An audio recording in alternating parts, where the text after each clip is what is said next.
मंच पर उपस्थित पश्चिम बंगाल के राज्यपाल श्रीमान जगदीप धनखड़ जी,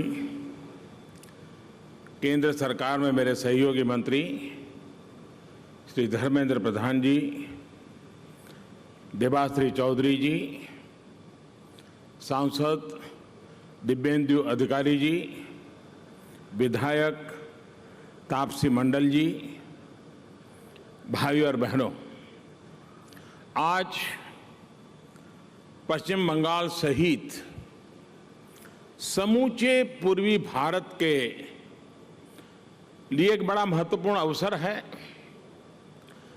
पूर्वी भारत की कनेक्टिविटी और स्वच्छ ईंधन के मामले में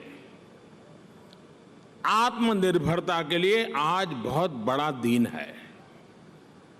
विशेष तौर पर इस पूरे क्षेत्र की गैस कनेक्टिविटी को सशक्त करने वाले बड़े प्रोजेक्ट्स आज राष्ट्र को समर्पित किए गए हैं। आज जिन 4 प्रोजेक्ट्स का लोकार्पण और शिलान्यास किया गया है, उनसे पश्चिम बंगाल सहित पूर्वी भारत के अनेक राज्यों में ईज ऑफ लिविंग और ईज ऑफ डूइंग बिजनेस दोनों बेहतर होंगे। ये प्रोजेक्ट हल्दिया को देश के आधुनिक और बड़े इंपोर्ट एक्सपोर्ट सेंटर के रूप में विकसित करने में भी मददगार सिद्ध होंगे।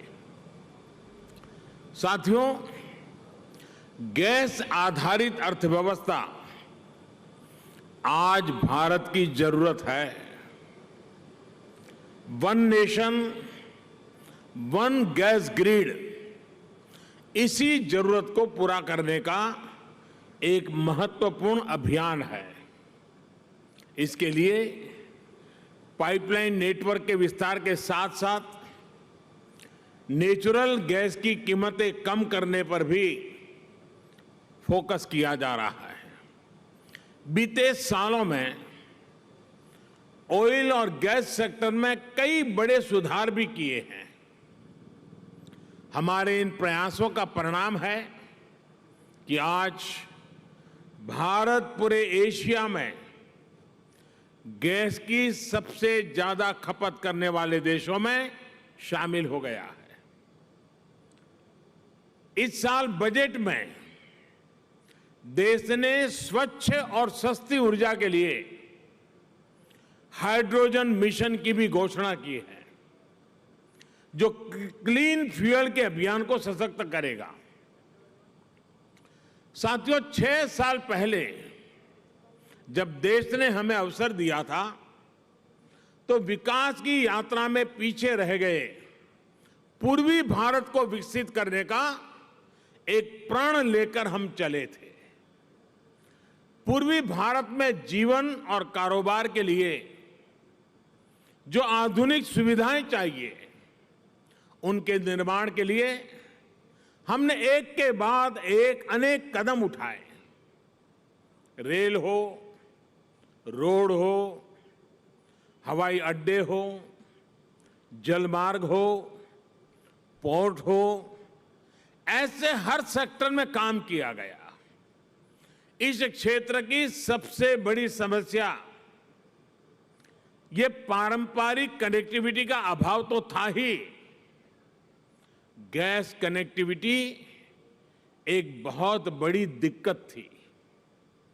गैस के अभाव में पूर्वी भारत में नए उद्योग तो क्या, पुराने उद्योग भी बंद हो रहे थे।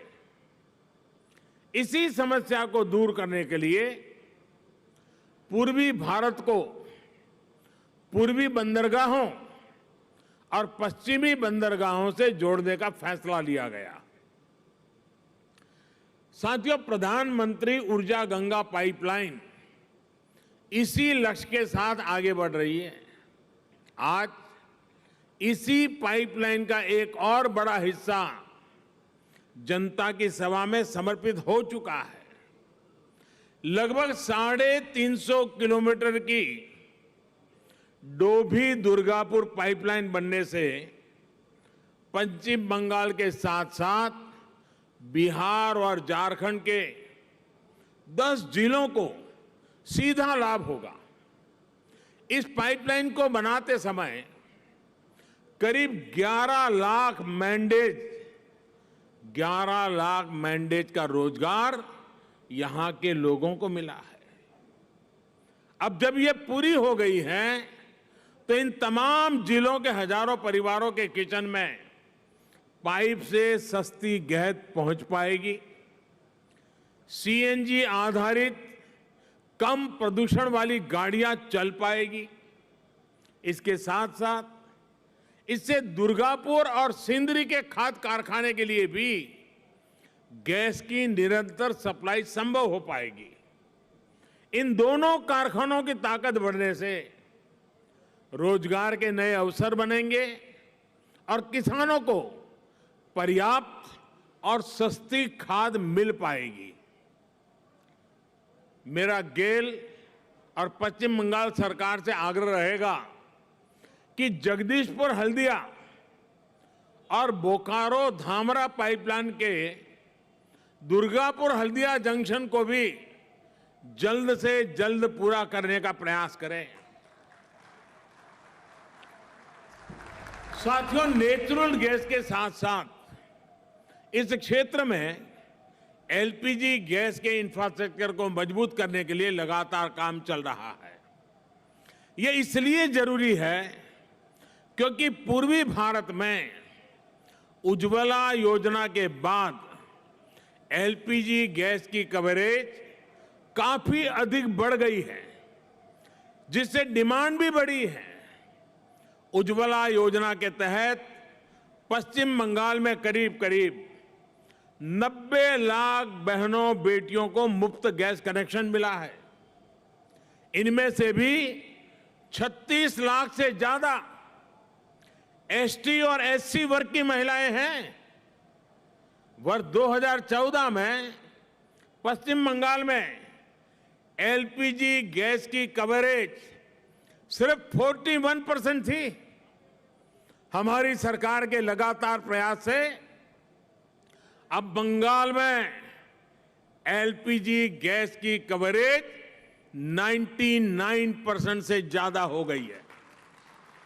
कहां 41 और कहां 99 से भी ज्यादा।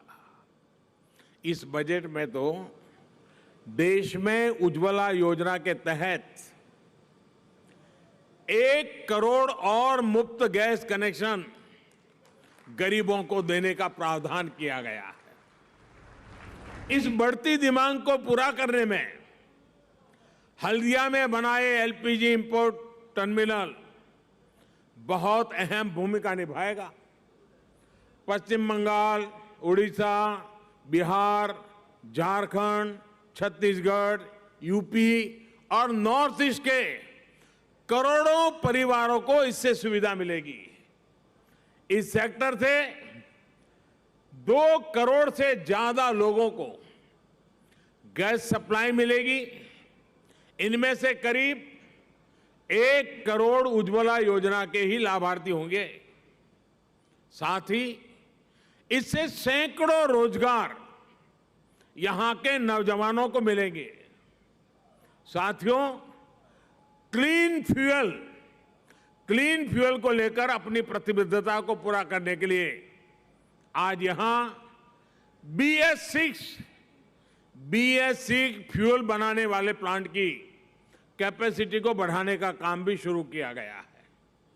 हल्दिया रिफाइनरी में ये दूसरी कैटालिटिक डी-वैक्सिंग यूनिट जब तैयार हो जाएगी तो लूप बेस्ड ऑयल्स के लिए विदेशों पर हमारी निर्भरता कम हो जाएगी। इससे हर साल देश के करोड़ों रुपया बचेंगे। बल्कि आज हम उस स्थिति की तरफ बढ़ रहे हैं जब एक्सपोर्ट की कैपेसिटी तैयार कर सके। साथियों, पश्चिम बंगाल को फिर से देश के अहम ट्रेडिंग और इंडस्ट्रियल सेंटर के रूप में विकसित करने के लिए हम निरंतर काम कर रहे हैं। इसमें पोर्ट लेड डेवलपमेंट का बेहतरीन मॉडल है। कोलकाता के श्यामा प्रसाद मुखर्जी पोर्ट ट्रस्ट को आधुनिक बनाने के लिए बीते सालों में अनेक कदम उठाए गए हैं। यहां हल्दिया का जो डॉक कॉम्प्लेक्स है, उसकी कैपेसिटी को और पड़ोसी देशों से उसकी कनेक्टिविटी को सशक्त करना भी जरूरी है। ये जो नया फ्लाईओवर बना है, उससे अब यहां की कनेक्टिविटी बेहतर होगी। अब हल्दिया से पोर्ट तक जाने वाले कार्गो कम समय में पहुंचेंगे, उन्हें जाम और देरी से मुक्ति मिलेगी। Inland waterway authority of India यहां मल्टी मॉडल टर्मिनल के निर्माण की योजना पर काम कर रही है। ऐसी व्यवस्थाओं से हल्दिया आत्मनिर्भर भारत को ऊर्जा देने वाले केंद्र के रूप में उभरेगा। इन सभी कामों के लिए हमारे साथी मित्र धर्मेंद्र प्रधान जी और उनकी पूरी टीम को मैं हृदय से बहुत बहुत बधाई देता हूं और मुझे विश्वास है कि तेज गति से कम समय में सामान्य से सामान्य मानवीय के दुख को दूर करने के इस काम को बहुत ही यशस्वी ढंग से ये टीम पूरा कर पाएगी, ऐसा मुझे पूरा विश्वास है। अंत में फिर एक बार पश्चिम बंगाल और पूर्वी भारत के सभी राज्यों को इन सुविधाओं के लिए मेरी तरफ से बहुत बहुत बधाई, अनेक अनेक शुभकामनाएं। बहुत बहुत धन्यवाद।